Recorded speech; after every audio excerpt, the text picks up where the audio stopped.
Nshuti mudukurikiranye reka twongere tubahe ikaze mu biganiro byacu byo kuri uyu wa kabiri tariki 16 Mata 2021, tukaba tunabashimira ko mukomeje gukora subscribe, umuntu akora share mu nshuti zanyu. Ni igikorwa gikomeye n'inkunga ikomeye cyane muduteye akanya. Rero tukaba tubazaniye ubundi buhamya, ni ubuhamya bwiza buri bubahindure, buri bubabere icyitegererezo.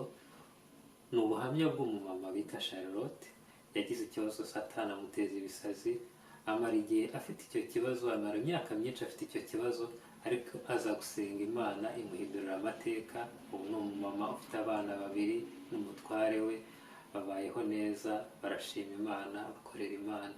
Rero mbere yuko muha umwanya kugira ngo tugezeho ubwo buhamya, ndabibutsa ko mwakomeza gukora subscribe, mugakanda no kuri ya nzogera kugira ngo nitujya dushyiraho ikiganiro mujye muhita mukibona, ubundi mugakora na share mu nshuti zanyu. Ushaka kuduha ubuhamya yatwandikira kuri email yacu iri aho kuri ekara, cyangwa se akanyuza ubutumwa bugufi kuri comment, tuzamusubiza. Rero reka duhe umwanya Charlotte atugezeho ubuhamya bwe, kandi dukomeze dushime Yesu. Ubwo naho mu kanya, murakoze. Yesu ashimwe bene data. Mu by'ukuri ndashima Imana aho Imana yankuye. Ndashima Imana yuko yankijije. Njyewe nari nararwaye ibisazi, ariko ndashima Imana ko Imana yankijije. Byatangiye nyine fatwa n'umutwe ukajya umbabaza, nkumva ibintu birimo birantwika mu mutwe, ariko simenye ibyo ari byo. Nyuma yaho tujya kwa muganga, ahantu hose bakabura indwara, ntangira kujya nikubita hasi. Rimwe nza kujya mu rusengero aho nakoreraga umurimo w'Imana muri Miracle Center. Ngiyeyo nyine ibisazi biramfata, ndasara, ndirukanka mu rusengero, mbese nyine bari abazimu. Ariko mu by'ukuri Imana iza gukomeza kumfasha no kumba hafi. Gusa namaze hafi imyaka 2 ndi muri ubwo buzima bwo kurwara. Nyuma yaho iyo nakiraga najyaga njya ku ishuri, nagera ku ishuri nkongera ngataha.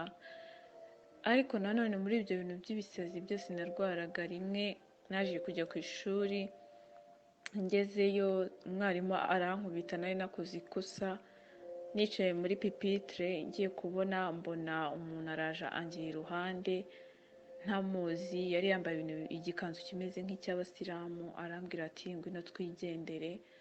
Mu by'ukuri ni njyewe sinamenye uko naragiye, nagaruye ubwenge mbona ndi Butare, kandi mvuye i Kigali kuko nigaga i Kigali mu Gatenga.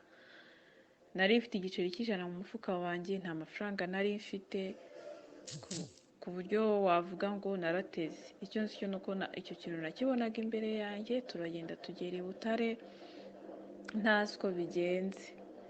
Ariko kubera amasengesho ya mama, kuko mu rugo barambuze, mama ahamagaza abavandimwe, ahamagaza abakozi b'Imana, barasenga.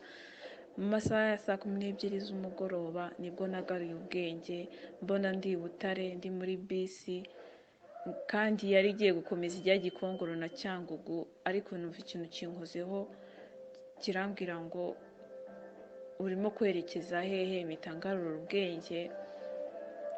Ndangije mva mu modoka, ndabaza ngo ese aha hantu turi ni hehe? Barangije barambwira ngo ni Butare. Aribwo bwa mbere nari mpageze, biranshanga, mbona inzira, ndavuga bwari bwije, ndavuga ubu ndajya he? Nta nimero y'umuntu n'umwe nari mfite. Ngiye kumva muri ako kanya hari imihanda 3, ngiye kubona mu mutima, numva umutima urambwiye ngo ca muri uyu muhanda ntahazi. Ca mu muhanda, kumva uwo muhanda wajyaga muri campus ya Butare, ku ishuri ry'universite riba hariya i Butare. Ngeze aho ngaho kuri universite, nshaka kwinjira, abazamu baranyangira bati urashaka nde? Nanjye ndababwira ngiye ntago nzi umuntu ushaka.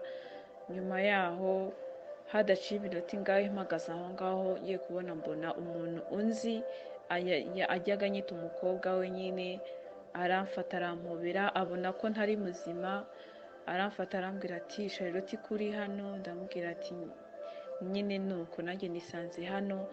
nuko aramfata anjyana kwa mushiki we, bamumaze ndakaraba ndaryama ndasinzira, ariko cya kintu cyari kiri iruhande rwanjye cyagiye, kuko cyagiye ya masaha mama yari arimo asenga n'abakozi b'Imana. Imana irokora ubuzima bwanjye gutyo. Nyine icyo gishitani cyashakaga kunjyana ngo kinyice kinjyane nyine, ariko nshima Imana ko ntacyo nabaye. Nuko uwo muntu tuziranye uzi no mu rugo, bukeye ahamagara mu rugo, mama aza kuntwara i Butare, ariko nyine nkomeza ndwana n'urwo rugamba. Mu by'ukuri rimwe nza gufata igihe, kuko ni ahantu batansengeye, nagiye ahantu hose, abakora deliverance nabagezeho ariko biranga. Nyuma nza gufata amasengesho, mbwira Imana nti Imana nzongera kurya ari uko wambwiye ikibazo mfite. Menye umuntu ndoga ntawe nari nzi, kuko byari ibirozi tukajya dukeka ariko tutazi ibyo ari byo. Nza gufata amasengesho yo kwiriza, ariko ndashima Imana ko muri ayo masengesho ku munsi wa gatatu Imana yankijije.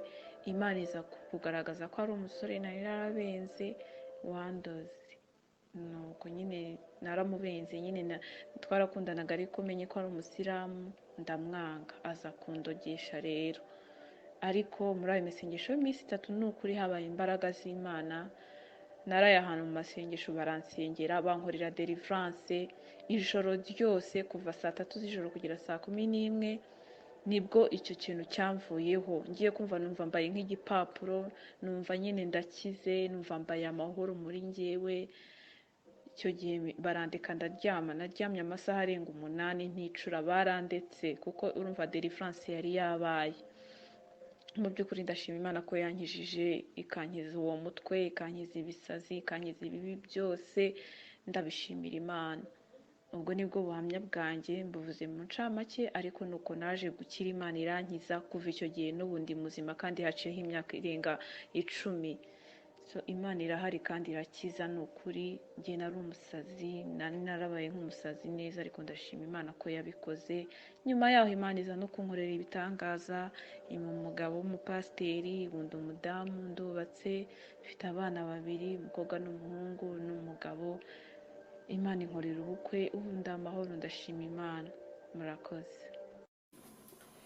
Nyuma rero y'ubuhamya bwa Charlotte, ubuhamya bwiza, ubuhamya budusigiye isomo, ngira ngo buri wese yumvise ko igihe cyose twitabaje umuremyi wacu ntabwo ashobora kuduhana.